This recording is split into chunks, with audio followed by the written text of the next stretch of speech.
Hi everybody, Dan Illman here with some exciting news. DRF Formulator, the gold standard in past performance information, is now free, exclusively on DRF Bets. Join DRF Bets with the promo code WINNING, get a $250 first deposit match bonus, a $10 free bet, and free Formulator already uploaded to your account. Access Formulator's premium features, including sortable trainer stats, race replays, personalized trip notes, and lots more. Free Formulator, exclusively on DRF Bets. Hi everybody, Dan Illman and Mike Beer, the DRF race of the day for Wednesday, March the 23rd. Race number 5 at Gulfstream Park. We kick off a 50-cent pick 4 with this one-turn mile. It's a maiden special weight for 3-year-old fillies. Let's take a look at this field, and you can download free Formulator past performances on the Race of the Day event page, DRF.com. Access them, handicap along with us when you've made your final determinations. Play this race in the entire Gulfstream card on Wednesday with your DRF Bets account. Mike, the 6, I'm baffled, 3-1 on the morning line. No surprise this filly is the morning line favorite. She cost $1.1 million at public auction, and she's worth it based on her pedigree. The question is she worth a short price going a one-turn mile in her debut against a solid field? Yeah, I guess that is the question. I don't know. We'll see how she runs, Dan. Obviously, the pedigree's there for her to be successful, and her trainer does a good job overall, does a good job with his first-time starters as well. And to me, anyway, more than anything else, Dan, she sort of lands in a maiden special weight field here where the ones that have run already, they don't look like they're that much. So maybe she's just found the right kind of field. One of the ones that have run already is the number 3, Missy Greer. And taking a look at the Time Form US pace projector for this race, we see Missy Greer expected to make the lead. And that's where she was last time out, her first time on dirt. It was her first race Lasix, first race blinkers. She showed good speed in that spot, and she's got a little bit of pedigree as well. A half to one of your favorite horses, Gronkowski. Yeah, I saw that this horse was a half to Gronkowski. This horse ran fine last time. I thought the pace was solid. I mean, it wasn't blazing. It was solid. I expect she'll be on the lead again here. We'll see if she can do a little bit better. A horse that should show some tactical speed drew the inside post. That's the number 1, Rita Marga. And Rita Marga ran a solid race in her career debut, 62 Beyer speed figure. Now, I don't know what happened last time out. Maybe she was just in too tough. The winner of that race came right back to run second in an entry-level allowance with a 70 Beyer, but this horse didn't run well. Didn't run well last time. And listen, maybe just didn't really want to stretch out, Dan. The 7 furlong debut was okay. Only second best in that spot, but I thought she ran fine. And then they stretched her out last time, and it kind of seemed like she didn't want any part of that. Cutting back to the one-turn mile, it might help her. I suspect she'll run better here. I don't know how much better.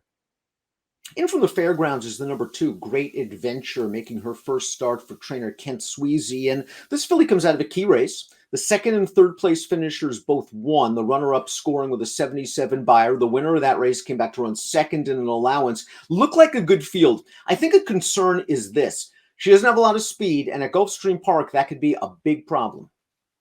Yeah, I didn't like that about her either. She was, okay last time, making up a little ground to get fourth, but she was never really a factor in there.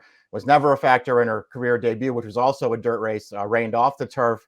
And her lack of speed is just a real problem, Dan. I mean, maybe she just found the right spot here and she's going to be a fair price, but I don't like where she's going to be early. And she hasn't broken well from the gate in any of her 3 lifetime starts, so she's hoping for a quick pace up front. That could be set by the 3, Missy Greer. And we're going to watch Missy Greer's most recent start. It was on February the 13th at Gulfstream. It was her first start off a layoff. Again, first start on dirt, and she caught a wet track. And she showed good speed in this race. She's being collared right now. She'll end up tiring and run third. She ran well on turf in her debut at Belmont, Mike. Maybe she'll be sharper for Gargan second off the layoff. She's never run on a fast dirt track. Right. I think she's one of the contenders in here. Listen, you can see how tired she is in this race, Dan. I thought the pace was solid. The horse that's running second to her there was the odds-on favorite for Chad Brown. And that horse just sort of pressured her around the turn. It didn't look like either one of them were going to win, and they both got run down by a 46-1 shot in the stretch. I don't know. She ran okay last time, and I think she's dangerous on the lead here, but based on her first 3 starts, she's no superstar.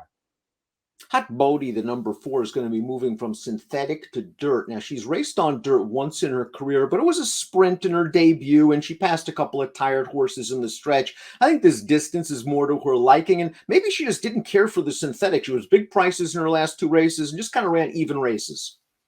Yeah, and a little, but slight improvement as far as speed figures go, anyway. So you can take that into account with her. Now they cut her back and bring her to dirt. For a horse who feels like she's going to be a big price in here, there are ways to make a case for her. The number 5 Rum Swizzle is really well bred. She's a daughter of Gun Runner. She's a half sister to a grade 3 stakes winning turf router named Cowboy Culture.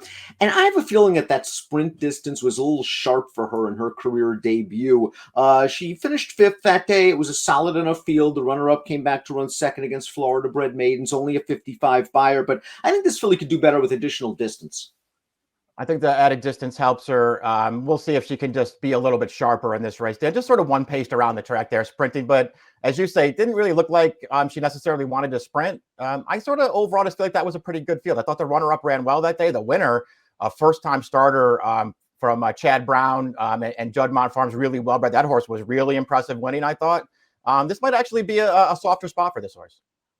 A lot of eyes are going to be on the number 6. I'm Baffled. This is a daughter of Medaglia d'Oro, 9% winners with older debut runners, but more importantly, a half sister to Constitution, who certainly loved Gulfstream Park. He won the Florida Derby in the Don. This is a half to a grade 3 winner, Jacaranda, a group 2 stakes winning turf sprinter as well. Just a ton of pedigree here, Mike. She's worth this price tag as a broodmare alone. Can she run? We'll find out. Yeah, we'll find out, and we'll find out what kind of price they're going to ask you to take on her. And it feels like they might ask you to take a short one. I don't know. I mean, I guess if she's going to be good, she's going to run well here. Again, it's not a great field. The 2 prior winning foals, you mentioned the good ones anyway, they were win early horses. They both won the first 2 or 3 starts of their career. So I guess if she's going to be good, she'll just beat this field. I don't know. I sort of looked at a couple of her workouts just to see. There was nothing that impressive there. That doesn't have to be bad, but it certainly isn't necessarily great. And number 7 is Oaxaca. And Oaxaca's got the old Andy Beyer angle working for her. Showed improved speed 2nd time out. And let's watch that race, because the debut wasn't very good at Gulfstream with Lasix on. They took Lasix off for this race, and they dropped her in for the 50 maiden optional claimer. She showed speed. She ends up running 2nd. Yes, it was an improved race. I'm just not sure this was a really strong field she was in against. Yeah, it wasn't. And the problem with, giving her too much credit for being part of the pace is the horse that's beating her right now is going to finish first by a couple of lengths here, was also part of the pace, just contested it with that horse and was no match through the stretch. So she doesn't get that excuse. She did improve, though. She did show more speed, and she did take a step forward. She has to improve again.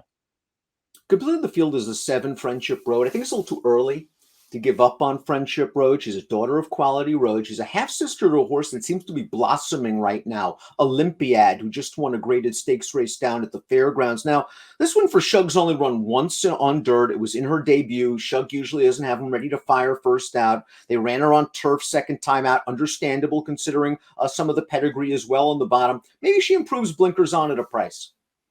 Yeah, I think that's certainly possible. Man, I would have liked to seen her done some running and either in one of those first 2 starts. I mean, she did. I know that it was just her debut for Shug, and you don't have, you can give her another chance, but she did absolutely nothing in that first career start. And then she came back on turf and didn't do anything again. I just don't know how good she is, Dan. But maybe if she's a big price, you want to give her one more. Top pick time for our Wednesday race of the day. I want to see this first-time starter do it at a short price. I want to try to beat her. I'm going to try to do it with a horse that I've been disappointed that she hasn't been able to get out of the gate. She hasn't shown much speed, but she has faced decent competition on dirt at the fairgrounds. I think Great Adventure will make a run. You're going Rum Swizzle. I like that. 2nd time out, stretching out. Yeah, I'm just hoping the distance works for her. And again, I just feel like she debuted in a pretty good field. And I sort of feel the opposite of that. I don't think this is a good field. So even though it's still a maiden special, I think it's class relief. I'll take a shot. 5316 for Mike, 2346 for me. We kick off a 50-cent pick 4 at Gulfstream on Wednesday with your race of the day, the 5th. Good luck.